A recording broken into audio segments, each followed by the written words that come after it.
সচিবালয় এলাকায় আনসারদের সঙ্গে শিক্ষার্থীদের সংঘর্ষে অন্তত ৬০ জন আহত হয়েছে। রোববার রাত ৯টার পর এই সংঘর্ষ ঘটে। এ ঘটনায় ঢাকা বিশ্ববিদ্যালয়ে প্রতিবাদ সমাবেশ করে শিক্ষার্থীরা। এ সময় সংঘর্ষে জড়িতদের ২৪ ঘন্টার মধ্যে গ্রেপ্তারের দাবি জানান তারা। এদিকে আজ থেকে অনির্দিষ্টকালের জন্য সচিবালয় ও প্রধান উপদেষ্টার কার্যালয়ের সামনে সভা, সমাবেশ ও বিক্ষোভ নিষিদ্ধ করেছে ডিএমপি।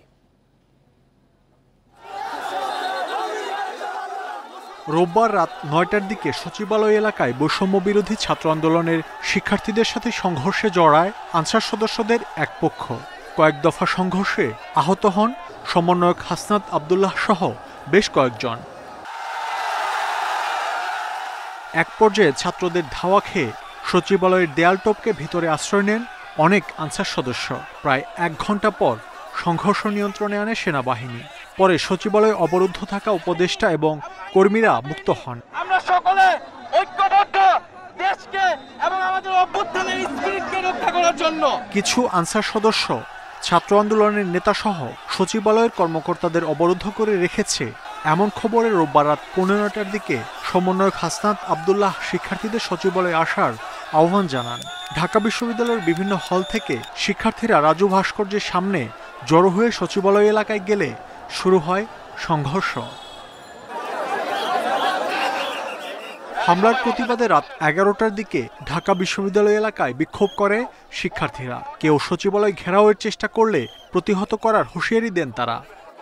এই আওয়ামী শকুনদের বলে দিতে চাই, যারা আরেকটু নিচে ধরে সচিবালয়ের আশেপাশে আজকের পর থেকে অবস্থান করবে, তাদের ছাত্র জনতা দেখে নিবে। এর আগে রোববার সকাল থেকে সচিবালয়ের সামনে অবস্থান নিয়ে বিক্ষোভ করে হাজারো আনসার সদস্য। বেলা ১২টা থেকে সচিবালয় অবরুদ্ধ করে রাখে তারা। বিকেলে স্বরাষ্ট্র উপদেষ্টা আনসারদের সব দাবি দাওয়া মেনে নেওয়ার আশ্বাস দিয়ে রেস্ট প্রথা বাতিলেরও ঘোষণা দেন। সে সময় আনসারদের সমন্বয়ক নাসির কর্মসূচি স্থগিত করেন। রেস্ট প্রথা থাকবে না আনসারে, আর অন্যান্য যে তাদের দাবি দাওয়াগুলি আছে ওই জন্য একটা কমিটি করে দেওয়া হচ্ছে। এই কমিটি পর্যালোচনা করে আমাদের কাছে পাঠিয়ে। দাবি আদায়ে ছাত্র জনতা কখনো সচিবালয় ঘেরাও করেনি, তাই কাউকে সচিবালয় কেন্দ্র করে আন্দোলন না করার আহ্বান জানান বৈষম্য বিরোধী ছাত্র আন্দোলনের নেতারা। মাহমুদ শরীফ, ইন্ডিপেন্ডেন্ট নিউজ, ঢাকা। বৃষ্টি ও উজানের ঢলে কুমিল্লা ও নোয়াখালীতে বন্যা পরিস্থিতির অবনতি হয়েছে। এদিকে ফেনীতে দুর্গত অনেক এলাকায় এখনো যোগাযোগ বিচ্ছিন্ন। খাবার ও বিশুদ্ধ পানির তীব্র সংকটে দুর্ভোগে বানভাসী মানুষজন।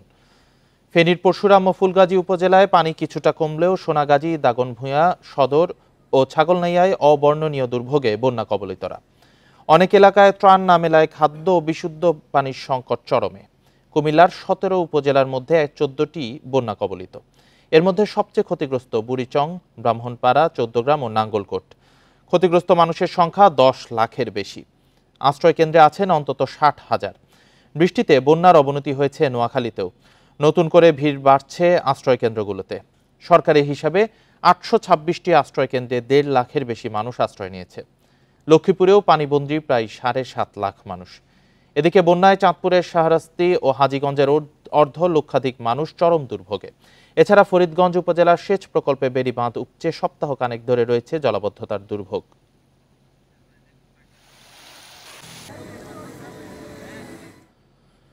ফেনীর পরশুরাম ও ফুলগাজী উপজেলায় পানি কিছুটা কমলেও সোনাগাজী ও দাগনভূঞায় বন্যা পরিস্থিতির অবনতি হয়েছে। এছাড়া সদর ও ছাগলনাইয়ার অবস্থা অপরিবর্তিত আছে। জেলার ৮ লাখের বেশি মানুষ এখনও পানিবন্দী। মৃত্যু হয়েছে অন্তত ১০ জনের। দুর্গত অনেক এলাকায় ত্রাণ না মেলায় খাদ্য ও বিশুদ্ধ পানির সংকট চরমে। বৃষ্টি ও উজানের ঢল কমে আসায় ফেনীর ফুলগাজী ও পরশুরামের কিছু এলাকায় পানি নেমেছে। তবে ছাগলনাইয়া, সোনাগাজী, দাগনভূঞা ও সদর উপজেলা এখনও ভয়াবহ বন্যার কবলে। বিস্তীর্ণ এলাকা তলিয়ে যাওয়ায় নৌকা ছাড়া যোগাযোগের কোনো পথ নেই। দুর্গত এলাকায় উদ্ধার ও ত্রাণ বিতরণে সেনাবাহিনী, নৌবাহিনী, র্যাব, বিজিবি, কোস্টগার্ড ছাড়াও কাজ করছে শিক্ষার্থী সহ বিভিন্ন সংগঠনের স্বেচ্ছাসেবীরা। ১.৫ দিন হয়ে গেল, বাবা মার কোনো খোঁজই পাচ্ছি না আমি। এখন এই যে চিন্তা করলাম, এখন বউ বাচ্চা ফেলে সেই সকাল ভোর ৫টায় রওনা দিয়েছি, এখনো বাড়ি পৌঁছতে পারিনি। এই মাত্র লালপুল এসে পৌঁছলাম। বৃহস্পতিবার দিন মানে ঘরের প্রায় মাঝামাঝি পরিমাণ পানি হচ্ছে। এরপরে আমরা রাতে প্রায় 1টার দিকে এখানে আসি, এই টেকনিক্যাল স্কুলে আমরা অবস্থান করি। বন্যা দুর্গত অনেক এলাকায় দেখা দিয়েছে বিশুদ্ধ পানি ও খাদ্য সংকট, আশ্রয় কেন্দ্র, পর্যাপ্ত খাদ্য, শিশু খাদ্য, ওষুধের অভাব। 4 দিন যাবত এখানে মানুষ শেল্টার নিতেছে।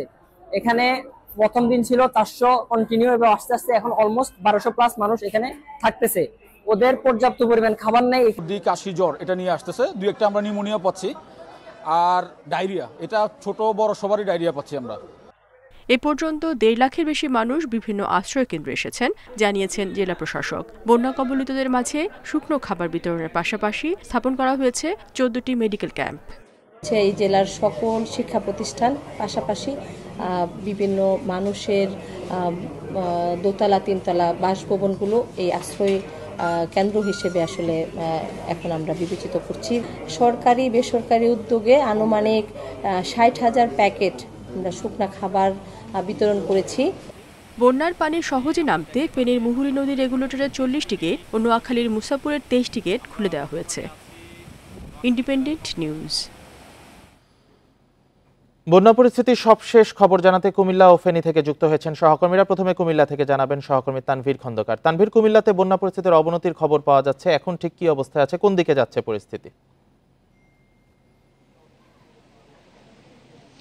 প্রতি ঘন্টায় কুমিল্লার নতুন নতুন এলাকা প্লাবিত হচ্ছে। আমরা গত মঙ্গলবারে থেকেই দেখেছি যে কুমিল্লার যে বন্যা পরিস্থিতি সেটি কিন্তু অবনতির দিকে। সর্বশেষ বৃহস্পতিবার রাতে গোমতীর ভাঙন এবং তারপর দিন শালদা নদীর ভাঙনে কিন্তু এখন বুড়িচং এবং ব্রাহ্মণপাড়ার উপজেলার সবকটি গ্রাম প্রায় পানির নিচে। আমরা সর্বশেষ সকালবেলা খবর পেয়েছি ব্রাহ্মণপাড়া উপজেলার সবচেয়ে ক্ষতিগ্রস্ত এলাকা হচ্ছে মালাপাড়া ইউনিয়ন, শশীদল ইউনিয়ন। সেসব ইউনিয়নের লোকজন কিন্তু এখন পানির নিচে আছে।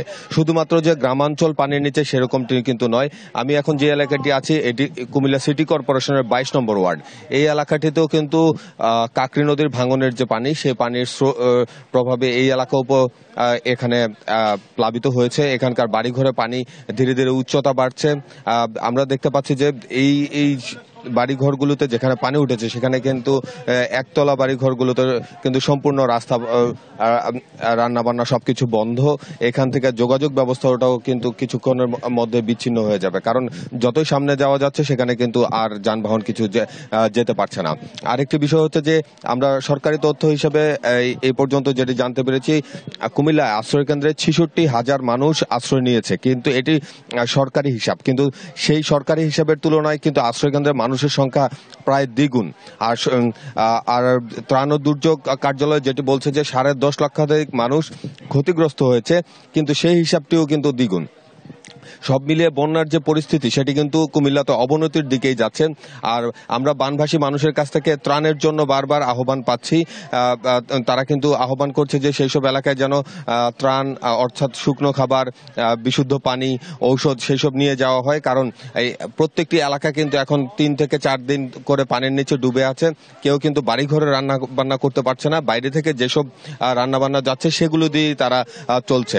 আর আমরা কয়েকজন স্বেচ্ছাসেবী চিকিৎসকের সাথে কথা বলেছিলাম, তারা যেটি জানিয়েছে যে আশ্রয় কেন্দ্রগুলোতে মূলত এখন চর্মরোগ বা ডায়রিয়ার একটি যদি প্রকোপ দেখা দেয় তাহলে কিন্তু খুবই বাজে অবস্থা তৈরি হবে, কারণ একটি আশ্রয় কেন্দ্রে 200 থেকে 600 জন পর্যন্ত, অর্থাৎ একটি 3তলা বিল্ডিং, প্রাথমিক বিদ্যালয়ের 3তলা বিল্ডিং এর মধ্যে আমরা 600 জনকেও আশ্রয় নিতে দেখেছি। তো সেই জায়গায় যদি কোনো জীবাণুনাশক বা জীবন রক্ষাকারী ঔষধের সরবরাহ না থাকে তাহলে কিন্তু সেখানে এই মহামারী আকার ধারণ করবে। আর এই পরিস্থিতিকে কিন্তু আরো অবনতির দিকেই যাচ্ছে দিন দিন, এই উন্নতির কোনো লক্ষণ নেই। তবে একটি সুখের বিষয় সেটি হচ্ছে গোমতী নদীর পানির যে উচ্চতা সেটি কমতে শুরু করেছে, কিন্তু গোমতীর পানির উচ্চতা কমতে শুরু করলেও প্লাবিত এলাকাতে কিন্তু এখন পানি বাড়ছেই। অন্যদিকে শালদা নদীর পানির প্লাবনেও কিন্তু নতুন নতুন এলাকা প্লাবিত হচ্ছে। তো সব মিলিয়ে বন্যা পরিস্থিতি কুমিল্লাতে অবনতির দিকে যাচ্ছে। এখন সবাইকে সমন্বিতভাবে সহযোগিতা করলে এই বানবাসী মানুষকে আসলে উদ্ধার এবং আশ্রয় কার্যক্রম পরিচালনা করা যাবে। তো এই ছিল কুমিল্লার তথ্য। তানভীর, সাথেই থাকবেন। এবার ফেনী থেকে জানাবেন সহকর্মী সমীর উদ্দিন। সমীর, ফেনীতে বন্যা পরিস্থিতির কি অবস্থা দেখছেন? প্রত্যন্ত যে জায়গাগুলো আছে সেই জায়গাগুলো কি আসলে ত্রাণ দেওয়া সম্ভব হচ্ছে কিনা? আজকে বন্যা কিন্তু 7ম দিন পার হতে চলেছে। ফুলগাজী কোষনগর উন্নত হলো, সেখানে কিন্তু ক্ষত চিহ্ন এখন দেখা যাচ্ছে। কারণ ওখানে মানুষের যে পরিমাণ বাসস্থান ছিল, এগুলো পানির নিচে থাকার কারণে তাদের বাসস্থান গুলো একেবারে ছিন্ন বিচ্ছিন্ন হয়ে গেছে। এখানে বসবাস করার মতো তাদের সেই পরিস্থিতি এখন নাই। এর বাইরে ফেনী সদর উপজেলা, ছাগলাইয়া, সোনাগাজী এবং দাগনভূঞা, এদিকে এখনো পানি বন্দী আছে লাখো মানুষ। প্রায় 8 লাখ মানুষ ফেনীতে এই বন্যা আক্রান্ত হয়েছে। এদের এখন যে জিনিসের সবচেয়ে বেশি ক্ষতিকারক দিন, সেটি হচ্ছে তাদের চর্মরোগ এবং ডায়রিয়া জনিত যে রোগ, সেটি এখন দেখা দিচ্ছে। স্বাস্থ্যগতায় ঝুঁকি অনেক বেশি। এছাড়া আমি এখন আছি হচ্ছে ফেনী সদর উপজেলার খালিদা ইউনিয়নের একটি গ্রামে। সেখানে দেখা যাচ্ছে যে এখনো পানির নিচে তলিয়ে আছে প্রায় প্রত্যেকটি ঘর। আপনি দেখতে পাচ্ছেন আমি একটি বাজারে আছি, এটি হচ্ছে লালপল। সেখানে এখনো এটি অনেক উঁচু জায়গা, সেখানে এখনো পানির নিচে সেই দোকানপাট, গাড়ি, তাদের সকল কিছু কিন্তু এখন পানির তলে নিমজ্জিত আছে। এই অঞ্চল দিয়ে এসে এটি হচ্ছে ঢাকা চট্টগ্রাম মহাসড়কের একদম পাশে। ঢাকা চট্টগ্রাম মহাসড়কের যান চলাচল সকাল পর্যন্ত একেবারে বন্ধ ছিল, দুর্গতিতে চলেছে। এখন কিছুটা উন্নত হয়েছে, তবে এখানকার যে চেইন অফ কমান্ড, যে ত্রাণ সরবরাহের যে চেইন, আসা যাওয়ার যে গাড়ি, সেটি অনেক বিঘ্নিত হয়েছে। আর ত্রাণ নিয়ে প্রত্যন্ত অঞ্চলে মানুষ যারা যাচ্ছে, তারা আসলে একদম গ্রামে যেতে পারছে না। শহরের সড়কের পাশে যে মানুষগুলো আছে, তাদেরকে দিচ্ছে ত্রাণ। এক মানুষ কিন্তু বারবার ত্রাণ পাচ্ছে। আর এটিকে সমন্বয়হীনতার কথা বলছেন বিভিন্ন স্বেচ্ছাসেবী সংগঠন এবং তাদের যে সাথে কাজ করা বিভিন্ন দলের রাজনৈতিক দলের নেতা কর্মীরা। তারা বলছেন প্রশাসন, রাজনৈতিক ব্যক্তিরা যদি সমন্বয় করে, স্থানীয় লোকজনের সাথে সমন্বয় করে যদি এই ত্রাণ দেওয়া যায়, তাহলে প্রত্যেকটা মানুষ কিন্তু ত্রাণ পাবে। তাদের সবচেয়ে বেশি এখন আশঙ্কার বিষয় হচ্ছে সুপেয় পানি এবং খাদ্য সংকট। এই খাদ্য সামগ্রী এবং সুপেয় পানি যদি প্রত্যন্ত গ্রামে না পৌঁছানো যায়, তাহলে সেই মানুষগুলোর মধ্যে এক ধরনের বিপর্যয় দেখা দিতে পারে। মানুষ কিছু না খেয়ে তারা দিনাতিপাত করছে।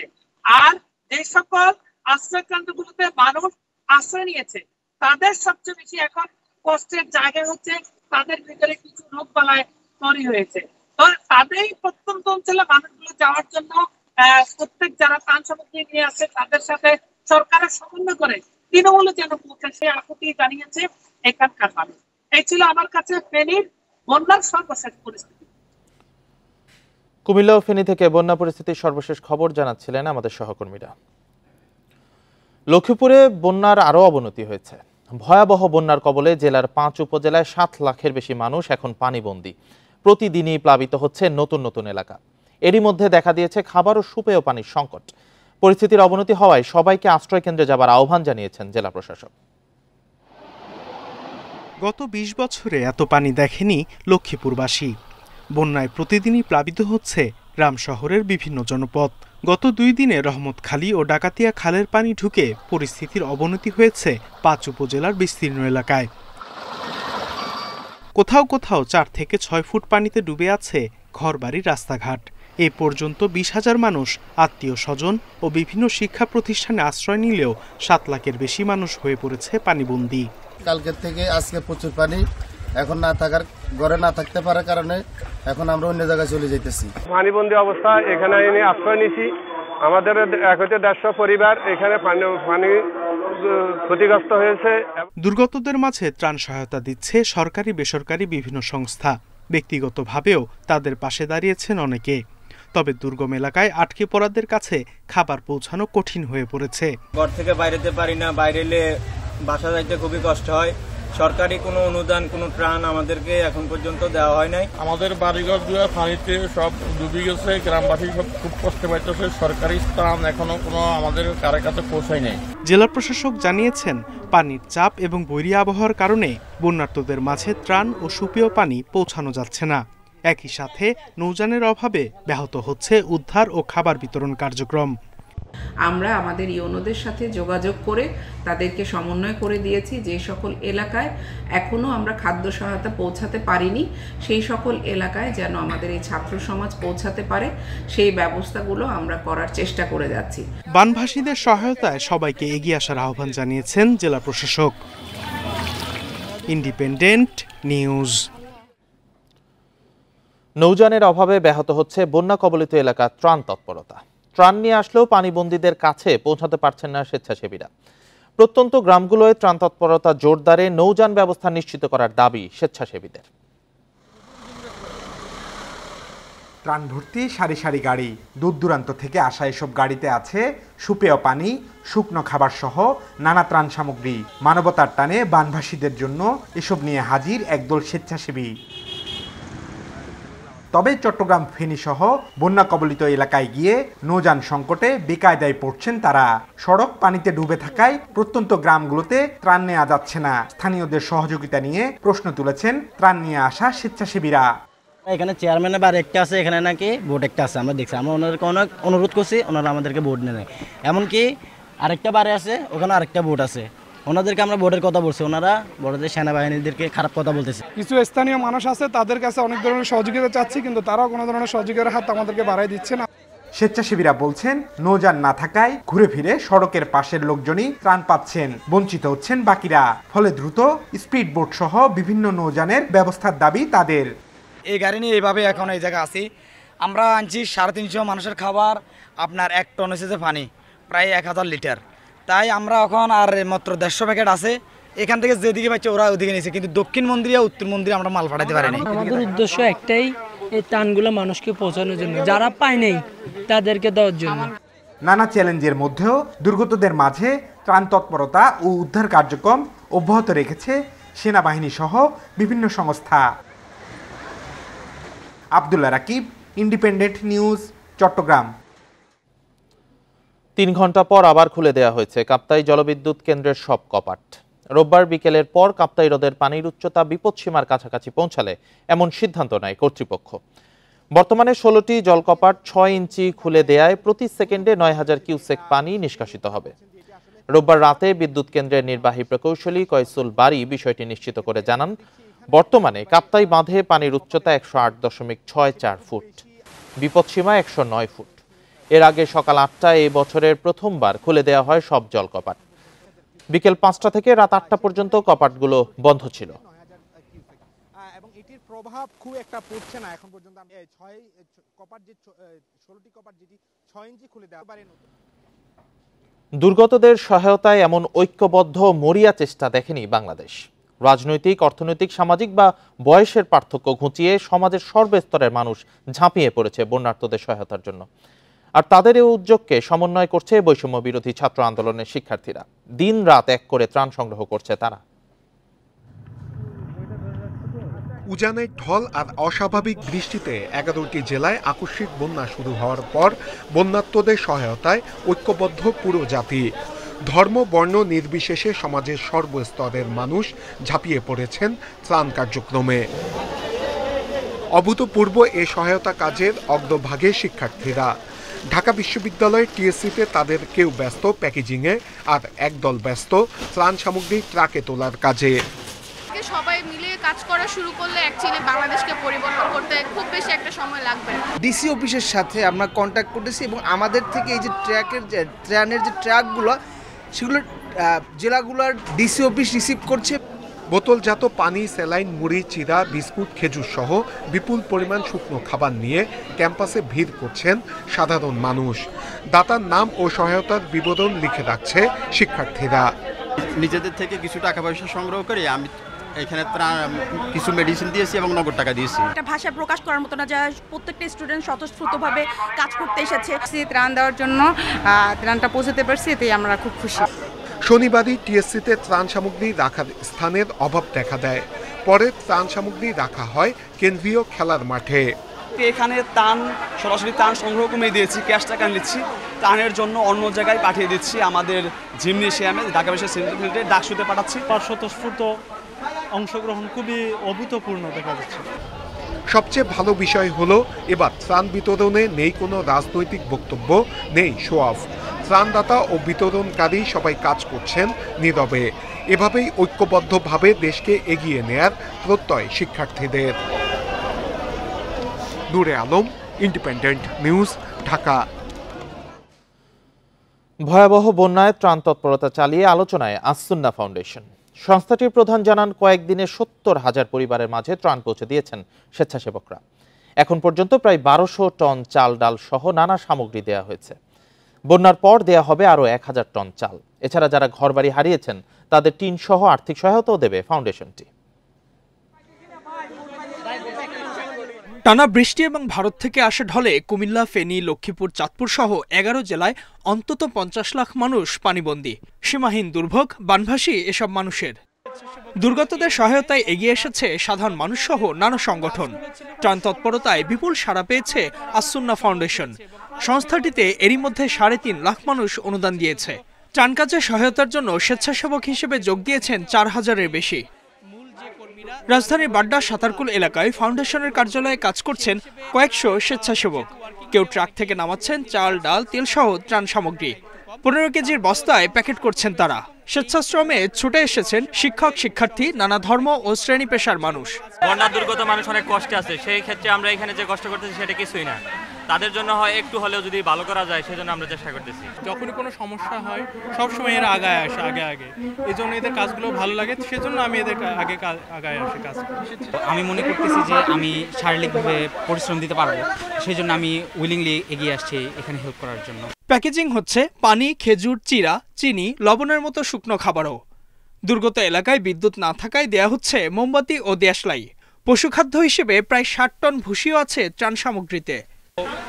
20,000 শুকনো খাবার, 50,000 ভারী খাবার অর্থাৎ চাল ডাল, আর 50,000 25 কেজি করে চাল।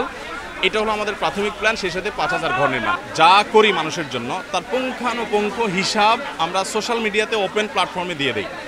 ধরুন এই কার্যক্রমে টোটাল আমরা কি করেছি, কোন জিনিসটা, কোন প্রোডাক্টটা কত টাকায় কিনেছি, ডিটেইল আমরা দিয়ে দিব।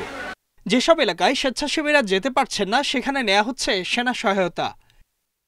Ijazur Rahman, independent news, Dhaka.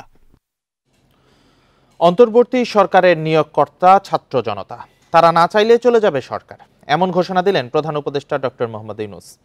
রোববার সন্ধ্যায় জাতির উদ্দেশ্যে দেয়া ভাষণে তিনি আরও বলেন, সবার প্রত্যাশা অনুযায়ী রাষ্ট্র কাঠামো সংস্কারে সময় লাগবে। এ সময়টাতে সবাইকে ধৈর্য ধরার আহ্বান জানান প্রধান উপদেষ্টা। ছাত্র জনতার আন্দোলনের মুখে 5 আগস্ট পতন হয় শেখ হাসিনা সরকারের। 8 আগস্ট ডক্টর মোহাম্মদ ইউনূসের নেতৃত্বে গঠিত হয় অন্তর্বর্তী সরকার। শপথ নেওয়ার 17 দিনের মাথায় ভাষণ দিলেন জাতির উদ্দেশ্যে। গভীর শ্রদ্ধা জানাচ্ছি জুলাই আগস্ট মাসে ফ্যাসিবাদের বিরুদ্ধে ছাত্র জনতার অভ্যুত্থানে নিহত সকলের প্রতি।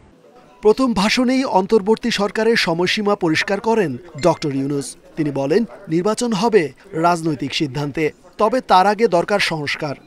কখন আমাদের সরকার বিদায় নেবে এটার জবাব আপনাদের হাতে। কখন আপনারা আমাদেরকে বিদায় দেবেন? আমরা কেউ দেশ শাসনের মানুষ নই। আমাদের নিজ নিজ পেশায় আমরা আনন্দ পাই। দেশের সংকটকালে ছাত্রদের আহ্বানে আমরা এই দায়িত্ব গ্রহণ করেছি। কখন নির্বাচন হবে সেটা সম্পূর্ণ রাজনৈতিক সিদ্ধান্ত। তিনি আরও বলেন, এই সরকারের কাছে জনগণের প্রত্যাশা অনেক, সেই আকাঙ্ক্ষা পূরণে সময় লাগবে বলে জানান প্রধান উপদেষ্টা। আপনাদের একটু ধৈর্য ধরতে হবে। এখনই সব দাবি পূরণ করার জন্য জোর করা, প্রতিষ্ঠানে ঢুকে ব্যক্তিবিশেষকে হুমকির মধ্যে ফেলা, মামলা গ্রহণের জন্য চাপ সৃষ্টি করা, বিচারের জন্য গ্রেফতারকৃত ব্যক্তিকে আদালতে হামলা করে আগেই এক ধরনের বিচার করে ফেলার যে প্রবণতা, তা থেকে বের হতে হবে। প্রধান উপদেষ্টা বলেন, এই সরকারকে সমর্থন দিয়েছে সব রাষ্ট্র ও জাতিসংঘ। পারস্পরিক আস্থা, বিশ্বাস ও সহযোগিতায় সবার সঙ্গে সম্পর্ক গড়তে চান। ইতোমধ্যে বিভিন্ন রাষ্ট্র ও জাতিসংঘ বর্তমান সরকারের কর্মসূচির প্রতি সমর্থন ব্যক্ত করেছে। আমরা সকল রাষ্ট্রের সাথে বন্ধুত্বপূর্ণ সম্পর্ক বজায় রাখব। আমাদের পররাষ্ট্রনীতির ভিত্তি হবে পারস্পরিক আস্থা, বিশ্বাস ও সহযোগিতা। দেশকে যেন আর কেউ পুলিশি রাষ্ট্রে পরিণত করতে না পারে সেদিকে লক্ষ্য রাখা হবে বলেও জানান ডক্টর ইউনূস। পুরো বাহিনীকে আমরা কলঙ্কিত দেখতে চাই না। রেজওয়ানুল হক, ইন্ডিপেন্ডেন্ট নিউজ, ঢাকা। ব্যাংক খাতে লুটপাট বন্ধ, সুশাসন নিশ্চিত, পুলিশ ও বিচার বিভাগকে প্রভাবমুক্ত রাখার কথা জানালেন অন্তর্বর্তী সরকারের প্রধান উপদেষ্টা ডক্টর ইউনূস। রোববার রাতে জাতির উদ্দেশ্যে ভাষণে মূল্যস্ফীতি নিয়ন্ত্রণে উদ্যোগের কথাও বলেন তিনি। পাশাপাশি গণঅভ্যুত্থানে নিহতদের স্মৃতি ধরে রাখতে জুলাই গণহত্যা স্মৃতি ফাউন্ডেশন প্রতিষ্ঠার কথা জানান ডক্টর ইউনূস। আওয়ামী লীগ সরকার পতনের পর ডক্টর মোহাম্মদ ইউনূসের নেতৃত্বে গঠিত হয় অন্তর্বর্তী সরকার। দায়িত্ব নেওয়ার 17 দিনের মাথায় জাতির উদ্দেশ্যে ভাষণ দেন প্রধান উপদেষ্টা। ভাষণে জুলাই আগস্টের ছাত্র আন্দোলনে নিহতদের স্মরণ করেন তিনি। জানান বৈষম্যহীন, শোষণহীন, কল্যাণময় রাষ্ট্র গঠনের কথা।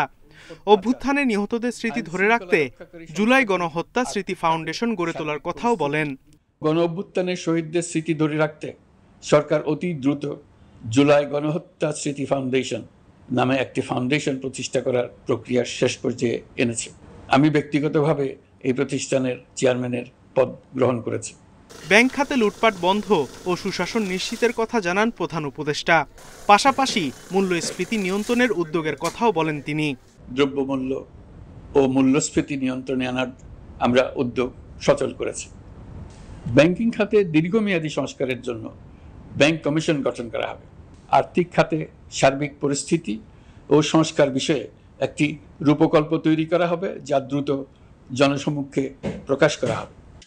বিচার বিভাগকে প্রভাবমুক্ত রাখা, জবাবদিহিতা নিশ্চিতের পাশাপাশি বিচার বহির্ভূত হত্যা, খুন, অপহরণে জড়িতদের বিচারের কথা জানান ডক্টর ইউনূস। বলেন, জনমুখী ও দলীয় প্রভাবমুক্ত পুলিশ কমিশন গঠন করা হবে। ফ্যাসিবাদী সরকারের বিচার বহির্ভূত হত্যাকাণ্ড, গুম, খুন, অপহরণ এবং আয়নাঘরের মতো চরম ঘৃণ্য সকল অপকর্মের ন্যায় বিচার নিশ্চিত করা হবে। আইন শৃঙ্খলার ক্ষেত্রে জনমুখী ও দলীয় প্রভাবমুক্ত জবাবদিহিমূলক কাঠামো সৃষ্টির লক্ষ্যে পুলিশ কমিশন গঠন করা হবে। তথ্যের অবাধ প্রবাহ ও গণমাধ্যমের স্বাধীনতা নিশ্চিত করা, মত প্রকাশে বাধা দেয় এমন সব আইনের নিপীড়নমূলক সংশোধনের কথা জানান অন্তর্বর্তী সরকারের প্রধান উপদেষ্টা। Sadequr Rahman Siddiqui, independent news, Dhaka. নির্বাচনের জন্য অন্তর্বর্তীকালীন সরকারকে যৌক্তিক সময় দেয়া হবে। রাষ্ট্র সংস্কার করতে যতটুকু সময় লাগে ততটুকু, সেটা অনির্দিষ্টকাল হবে না, এমন সব কথা জানিয়েছেন বিএনপি মহাসচিব মির্জা ফখরুল ইসলাম আলমগীর। রোববার দুপুরে সিলেটে এক মত বিনিময় সভায় তিনি আরও বলেন, অন্তর্বর্তীকালীন সরকারের প্রতি বিএনপির সমর্থন আছে। ছাত্র জনতার বিজয়কে কেউ যাতে নস্যাৎ করতে না পারে সে বিষয়ে সবার সতর্ক থাকতে হবে। ধ্বংসাত্মক কার্যক্রম যারা করেছে তারা দুর্বৃত্ত বলে দাবি করেন মির্জা ফখরুল। সংক্ষিপ্ত সফরে বেলা 11:30টায় সিলেটে যান বিএনপি মহাসচিব।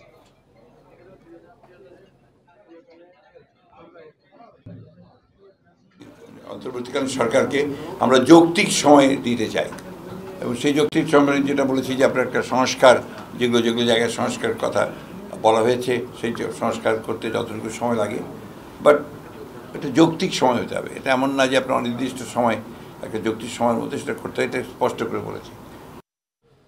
আরও 2 প্রভাবশালীর বিরুদ্ধে কর ফাঁকি ও অবৈধ সম্পদ অর্জনের অভিযোগ তদন্ত করছে জাতীয় রাজস্ব বোর্ড এনবিআর। এদের মধ্যে চট্টগ্রামের ব্যবসায়ী এস আলমের বিরুদ্ধে তদন্ত করছে বৃহৎ করদাতা ইউনিট এলটিইউ ট্যাক্স।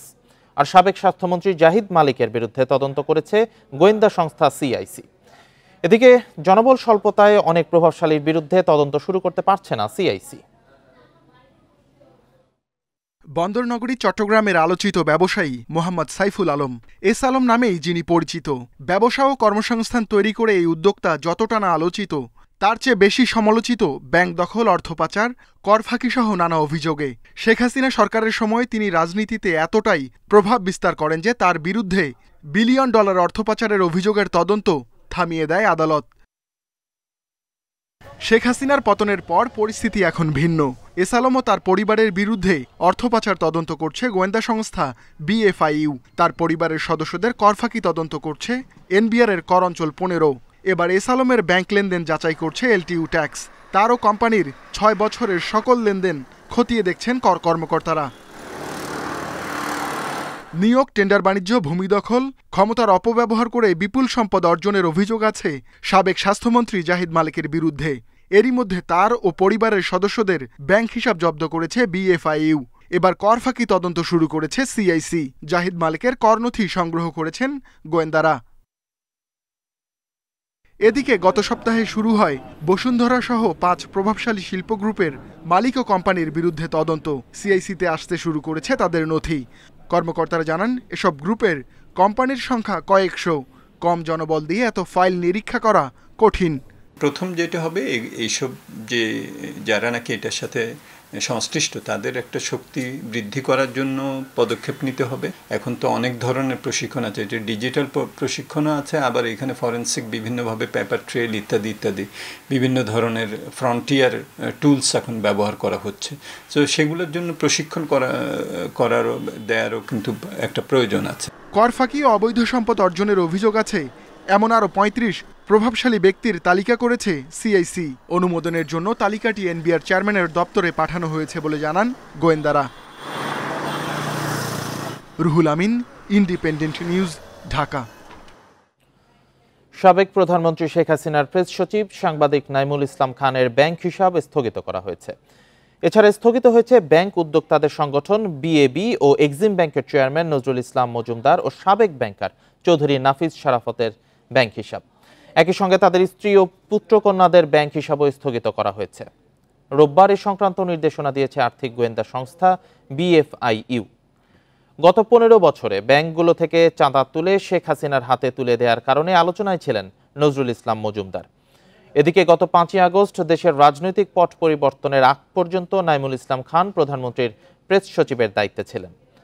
আর নাফিজ শারাফত শেখ হাসিনার অতি ঘনিষ্ঠজন হিসেবে পরিচিত ছিল।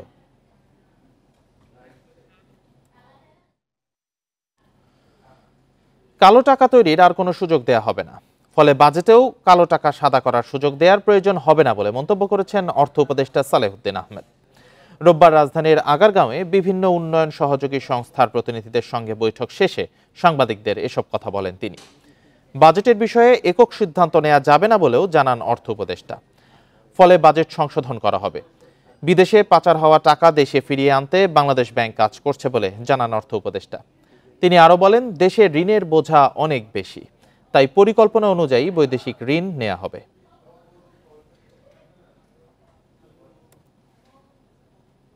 কালো টাকা আর জেনারেট করতে দেওয়া হবে না, বাড়লেই তো কালো টাকা হবে এবং বাইরের টাকা পাচার বন্ধ হবে। আর বাইরে যে পাচার করেছে সেটা ফিরিয়ে আনার যথেষ্ট চেষ্টা করা হবে, সেজন্য বাংলাদেশ ব্যাংক এটা কাজ করছে। নারায়ণগঞ্জের রূপগঞ্জ এলাকায় গাজী টায়ার কারখানায় এখনো আগুন জ্বলছে। ফায়ার সার্ভিসের 11টি ইউনিট আগুন নেভাতে কাজ করছে। ফায়ার সার্ভিস জানায় রাত 10:35 ওই প্রতিষ্ঠানে আগুনের খবর পেয়ে ফায়ার সার্ভিস ঘটনাস্থলে যায়। পরে আগুনের ভয়াবহতা বাড়লে ডেমরা, কাঁচপুর, আদমজি, ইপিজেড, কাঞ্চন ও সিদ্দিক বাজারের 11টি ইউনিট আগুন নিয়ন্ত্রণের কাজ শুরু করে। সাবেক বস্ত্র ও পাট মন্ত্রী গাজী গোলাম দস্তগীরের মালিকানাধীন কারখানাটিতে লুটপাটের পর একদল মানুষ সেখানে আগুন ধরিয়ে দেয় বলে অভিযোগ রয়েছে। ফায়ার সার্ভিসও একে সহিংসতার আগুন বলছে।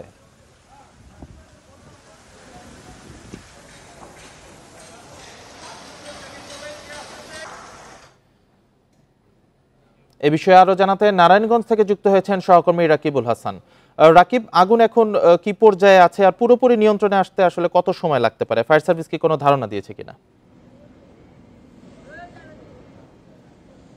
দেখুন, ফায়ার সার্ভিসের ঢাকার যে কর্মকর্তা আছে তিনি কিছুক্ষণ আগে আমাদেরকে ব্রিফ করেছেন। তিনি কিন্তু জানিয়েছেন যে এখন পর্যন্ত এই আগুনটি নিয়ন্ত্রণে আসেনি এবং তারা বলছে যে এটা কিছুটা সময় লাগবে। কারণ এই যে গাজী টায়ারের যে ভবনটিতে আগুন লেগেছে, আপনাকে দেখাতে চাই যে এই ভবনটিতে রাবার, প্লাস্টিক সহ অন্যান্য যে কেমিক্যাল, অর্থাৎ টায়ার তৈরি করার যেসব কেমিক্যালগুলি আছে এই ভবনটিতেই কিন্তু ছিল। এবং রাত 10:30টায় যে আগুনের সূত্রপাত হয় এরপর থেকেই কিন্তু এই পুরো ভবনটিতে আগুনের লেলিহান শিখা আপনি দেখতে পাচ্ছেন যে এখনও কিন্তু সেই ভয়াবহ আগুন কিন্তু জ্বলছে। এবং ফায়ার সার্ভিসের 11টি ইউনিটের সাথে কিছুক্ষণ আগেও আরেকটি ইউনিট, অর্থাৎ 12টি ইউনিট তারা এই আগুন নেভানোর চেষ্টা করছেন, কিন্তু এখন পর্যন্ত কিন্তু তারা সেই আগুনটি নিয়ন্ত্রণে আনতে পারেনি। আমরা তাকে এই ফায়ার সার্ভিসের কর্মকর্তাকে আমরা প্রশ্ন করেছিলাম যে কতক্ষণ লাগতে পারে এই আগুন নিয়ন্ত্রণের জন্য। তারা কিন্তু স্পষ্ট আমাদেরকে জানাতে পারেনি যে আগুন কতক্ষণে লাগবে। তবে তারা জানিয়েছেন যে যেহেতু ধার্য পদার্থ এখানে জ্বলছে, যার কারণে তারা সব রকমের চেষ্টাই করছেন যত দ্রুত এগুলি নিয়ন্ত্রণে আনা যায়। আপনাকে জানিয়ে রাখতে চাই যে এই গাজী গত 5 আগস্ট এই সরকার পতনের পরবর্তীতে কিন্তু এই গাজী টায়ারে এক দফা এখানে হামলা, ভাঙচুর, লুটপাট হয় এবং পরবর্তীতে কিন্তু গতকাল গাজী গোলাম দস্তগীর গ্রেপ্তার হওয়ার পর নারায়ণগঞ্জ আদালতে তার 6 দিনের রিমান্ড মঞ্জুর হয়। এরপর থেকেই কিন্তু বিকেলে এই এই ফ্যাক্টরিতে হামলা করা হয় এবং এখানে লুটপাটের ঘটনা ঘটে। এক পর্যায়ে কিন্তু রাতে দুর্বৃত্তরা এই ভবনটিতে আগুন দেয় এবং ফায়ার সার্ভিস এই খবর পাওয়ার পরেই কিন্তু তারা এখানে এসে এই আগুন নিয়ন্ত্রণে তারা চেষ্টা করছেন এবং এখন পর্যন্ত কিন্তু তারা সেই আগুন নেভানোর চেষ্টা তারা চালিয়ে যাচ্ছেন। তবে এখানে এই পুরো কারখানাটি ঘুরে যেই বিষয়টি দেখিয়েছি যে 5 তারিখের পরও কিন্তু কয়েকটি ভবনে তারা আগুন লাগিয়েছিল এবং গতকাল রাতে কিন্তু যেই অগ্নিকাণ্ড আগুন লাগানো হয় সেটা কিন্তু প্রায় 3 থেকে 4টি ইউনিটে আগুন লাগিয়েছে এবং রাতে 1-2টি ইউনিটের আগুন নিয়ন্ত্রণে আনার পর এখন কিন্তু মূল পুরো ভবনটি যেটা 6তলা ভবন সেই ভবনটির আগুন কিন্তু তারা নেভানোর চেষ্টা করছে এবং এই আগুন কিন্তু একেবারে এখন পর্যন্ত নিয়ন্ত্রণে আসার মতো সেই অবস্থা নেই এবং ফায়ার সার্ভিস তারা বলছেন তারা সুস্পষ্টই তারা বলতে পারছেন না যে কতক্ষণ লাগতে পারে। তবে এর মধ্যে কিছু স্থানীয় লোকজন আমাদেরকে তারা অভিযোগ করেছেন যে গতকাল যে লুটপাটের সময় কিছু মানুষ এই ভবনটিতে আটকা পড়েছে এমনটি কিন্তু তারা ধারণা করে তাদের স্বজনদের খুঁজছেন, কিন্তু ফায়ার সার্ভিস এখন পর্যন্ত কোনো হতাহতের বিষয় আমাদেরকে স্পষ্ট করেনি। তারা জানিয়েছে যে এখন পর্যন্ত তারা কোনো হতাহত কাউকে পায়নি। তবে কয়েকজনকে এই ভবন থেকে তারা উদ্ধার করে তারা বিভিন্ন হসপিটালে পাঠিয়েছে। তবে এই অগ্নিকাণ্ডের ঘটনায় কোনো নিহত হয়েছে কিনা এবং এই বিষয়টি কিন্তু তারা স্পষ্ট করে তারা জানাতে পারেনি এবং যেই স্বজনরা যারা খুঁজছে তারা কিন্তু এই ফ্যাক্টরির কোনো শ্রমিক না।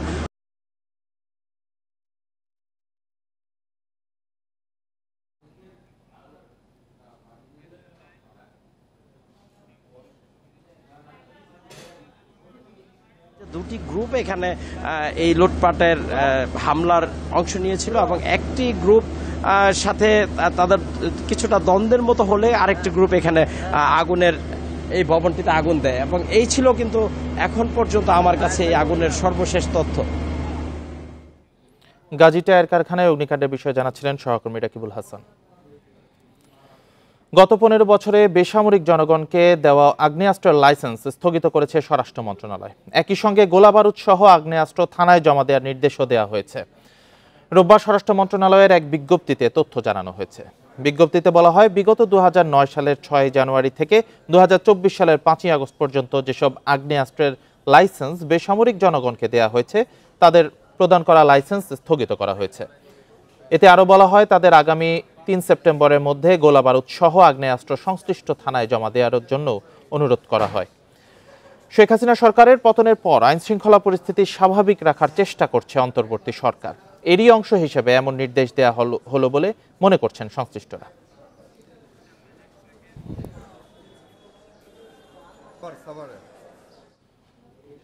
সাংবাদিক পরিচয় দেওয়ার পরও গুলি করে পুলিশ। সেই গুলি খেয়ে প্রাণে বেঁচে গেলেও 2 চোখে হারিয়েছেন সাভারের মাছরাঙা টিভির সংবাদকর্মী হাসিবুন নবী। এখনও শরীরে 98টি স্প্লিন্টার নিয়ে কাতরাচ্ছেন হাসপাতালে। ছাত্র জনতার আন্দোলনের সময় 5 আগস্ট সাভারে গুলিবিদ্ধ হন নবী। আমার কি অপরাধ ছিল এইভাবে করে আমাকে পঙ্গু করে দেওয়া হইল?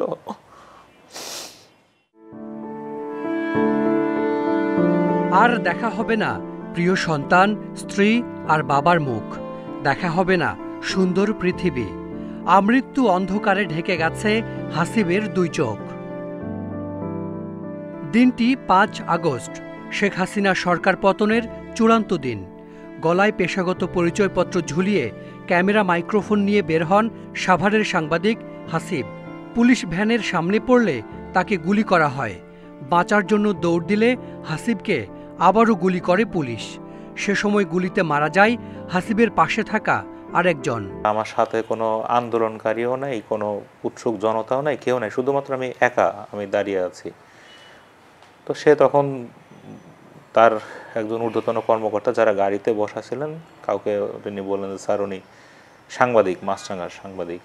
তখন ওইখান থেকে গাড়ি থেকে নির্দেশনা দিল যে শুট করো। স্থানীয় হাসপাতালে চিকিৎসার পর হাসিবকে নেওয়া হয় জাতীয় চক্ষু বিজ্ঞান ইনস্টিটিউটে।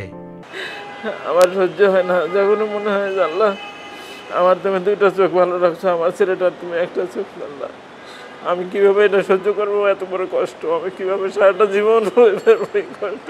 ছেলেটা আমার কাছে আসতে আমাকে ছাড়া থাকতে পারে না। আমাকে ছেলে আমার পছন্দ করে যে বাবা পুলিশ না দুষ্টু লোকদেরকে মারে, তোমাকে কেন মারলো? আমার কাছে কোনো উত্তর নেই। হাসিবের উপার্জনেই চলতো পরিবার, তাই পরিবার কিভাবে চলবে সেই চিন্তায় দিশেহারা হাসিব। যেন আমি আবার কিছুটা হলেও যেন আমার এই চোখটাতে আমি দেখতে পারি, যেন আমি কিছু সমাজের দেশে যেন একটা বোঝা না হইতে পারি। হাসিবুন নবী, মাছরাঙ্গা টেলিভিশনের সাভার প্রতিনিধি। Hasan Misbah, independent news, Dhaka. সাবেক ডেপুটি স্পিকার শামসুল হক টুকু ও সাবেক প্রতিমন্ত্রী জুনায়েদ আহমেদ পলক সহ 6 জনকে আবারও 7 দিন করে রিমান্ড দিয়েছেন আদালত। লালবাগ থানার আইডিয়াল কলেজের প্রথম বর্ষের শিক্ষার্থী খালিদ হাসান সাইফুল্লাহ হত্যা মামলায় রোববার 10 দিনের রিমান্ড চাইলে আদালত 7 দিনের রিমান্ড মঞ্জুর করেন। 7 দিনের রিমান্ড দেওয়ার অন্য নেতারা হলেন সাবেক ক্রীড়া উপমন্ত্রী আরিফ খান জয়, আওয়ামী লীগের সাবেক সাংগঠনিক সম্পাদক ও সাবেক সংসদ সদস্য আহমদ হোসেন, অবসরপ্রাপ্ত রিয়ার অ্যাডমিরাল এম সোহেল ও ছাত্রলীগ নেতা তানভীর হাসান সৈকত। এছাড়া মোহাম্মদপুর থানার ট্রাক চালক হত্যা মামলায় সাবেক সংসদ সদস্য ও আওয়ামী লীগ নেতা সাদেক খানকে 4 দিনের রিমান্ড দিয়েছেন আদালত। চকবাজার থানার অপর একটি মামলায় তানভীর হাসান সৈকতকে আরও 5 দিনের রিমান্ড দেওয়া হয়। এই সব আসামিদের মদদে এবং তাদের ষড়যন্ত্রে এবং তাদের নির্দেশে এবং তাদের এই ঘটনার সঙ্গে পরস্পর যোগসাজশে পুলিশ গুলি চালায়। আদালত হচ্ছে মানুষের শেষ আশ্রয়স্থল এবং আদালত হচ্ছে মানুষের ন্যায় বিচারের প্রতীক। আমরা আশা করেছিলাম বিজ্ঞ আদালতের কাছে আমরা আরও ন্যায় বিচার পাবো, কিন্তু পরিপূর্ণভাবে আমরা বিজ্ঞ আদালতের ন্যায় বিচার পাই নাই।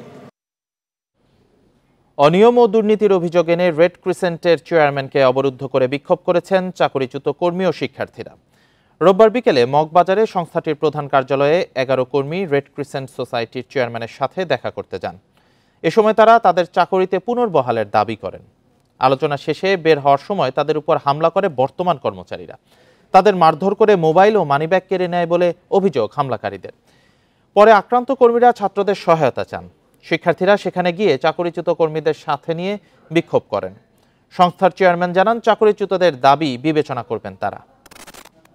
আমি আজকে 4-5 বছর রিটায়ার করছি, আমি রিটায়ারমেন্টের টাকা পাচ্ছি না। আমাকে শোকজ করতে পারতো, আমাকে বদলি করতে পারতো, একটা ইনক্রিমেন্ট কাটতে পারতো। স্যার, অসৌজন্যমূলক আচরণ দিয়ে একটা চাকরি আমার সাথে তো রিজিকের সাথে সম্পৃক্ত। আমার যাকে অ্যাসল্ট করছে সে কিন্তু দাবি দেওয়া আমরা মানিয়েছি, দাবি দেওয়ার সঙ্গে এই ঘটনার কোনো সম্পর্ক। যদি অভিযোগ আমরা ভিডিও ফুটেজে ওরা দেখবে বলছে, আমাদের অ্যাডমিনের লোক আছেন, ওদেরকে আমরা ইমিডিয়েটলি সাসপেন্ড করবো। আর ওরা যদি কেস করে ওদেরকে পুলিশ সেভাবে আইনগত ব্যবস্থা গ্রহণ করবে। গীতাযজ্ঞ, মন্ত্রপাঠ ও মঙ্গল শোভাযাত্রা সহ নানা আয়োজনে আজ দেশে উদযাপন হচ্ছে জন্মাষ্টমী। সনাতন ধর্মাবলম্বীদের মতে এই দিনে জন্মগ্রহণ করেন বিষ্ণুর অষ্টম অবতার ভগবান শ্রীকৃষ্ণ। শ্রীকৃষ্ণের জন্মদিন উপলক্ষে সকালে ঢাকেশ্বরী জাতীয় মন্দিরে শুরু হয় গীতাযজ্ঞ। উপবাস রেখে পরিবারের সবাইকে নিয়ে হাজির হন ভক্তরা। গীতাযজ্ঞ অনুষ্ঠানে হয় গুরু প্রণাম, চণ্ডীপাঠ, গীতার বাণী, ধর্মীয় প্রার্থনামূলক গান সহ শ্লোকের মর্মার্থ উপস্থাপন। জন্মাষ্টমী উপলক্ষে বিভিন্ন মন্দিরে জোরদার করা হয়েছে নিরাপত্তা ব্যবস্থা। বন্যার কারণে চট্টগ্রামে জন্মাষ্টমীর শোভাযাত্রা বাতিল করে সংক্ষিপ্ত পরিসরে উৎসব করার ঘোষণা দিয়েছেন জন্মাষ্টমী উদযাপন পরিষদের সাধারণ সম্পাদক প্রবীর কুমার সেন। দিনাজপুরের ফুলবাড়ি ট্র্যাজেডি দিবস আজ। 2006 সালের এই দিনে খনি থেকে উন্মুক্ত পদ্ধতিতে কয়লা তোলার বিরুদ্ধে বিক্ষোভ সমাবেশে নামে স্থানীয়রা। বিক্ষোভে আইনশৃঙ্খলা বাহিনীর গুলিতে রক্তাক্ত হয়ে ওঠে এই জনপদ। পরে আন্দোলনকারীদের দাবি মেনে নেওয়া হলেও তার একটিও বাস্তবায়ন হয়নি গত 18 বছরে। দিনাজপুরের ফুলবাড়ি খনিতে উন্মুক্ত পদ্ধতিতে কয়লা উত্তোলন প্রকল্প বাতিল, জাতীয় সম্পদ রক্ষা এবং বিদেশি কোম্পানি এশিয়া এনার্জিকে প্রত্যাহারের দাবিতে আন্দোলনে নামে ফুলবাড়িবাসী। বিক্ষোভ চলাকালে 2006 সালের 26 আগস্ট আইনশৃঙ্খলা বাহিনীর গুলিতে 3 জন নিহত ও 2 শতাধিক মানুষ আহত হন। প্রতিবাদে আরও উত্তাল হয়ে ওঠে এই জনপদ। পরে আলোচনায় তাদের 6 দফা মেনে নেয় তৎকালীন সরকার। তবে 18 বছরেও বাস্তবায়ন হয়নি একটিও। ক্ষতিপূরণ দাবি করে আমাদের 19 জনের নামে মামলা দায়ের করে। এই মামলায় অদ্যাবধি আমরা হয়রানি ও নির্যাতনের শিকার হয়ে আসছি। আমাদের নামে যে মামলা করেছে এই সরকার থাকাকালীন সময়, সেই দাবি অবিলম্বে প্রত্যাহার করতে হবে। দেশের সম্পদ রক্ষা এবং চুক্তি বাস্তবায়নে অন্তর্বর্তী সরকারকে নজর দেওয়ার আহ্বান জানিয়েছেন তেল, গ্যাস, খনিজ সম্পদ ও বিদ্যুৎ বন্দর রক্ষা কমিটি। ফুলবাড়ির কয়লা খনি আন্দোলনের নেতৃত্বের নামে যে মিথ্যা মামলা, সে মামলা প্রত্যাহার করবেন এবং আগামী দিনে এই অঞ্চলকে নিয়ে যে নতুন ষড়যন্ত্র হচ্ছে সেই ষড়যন্ত্রগুলো তিনি প্রতিহত করবেন। নানা কর্মসূচির মধ্য দিয়ে প্রতি বছরই দিবসটিকে স্মরণ করে বিভিন্ন সংগঠন। Independent news. আর এই ছিল এখনকার সংবাদে। সাথে থাকার জন্য ধন্যবাদ সবাই।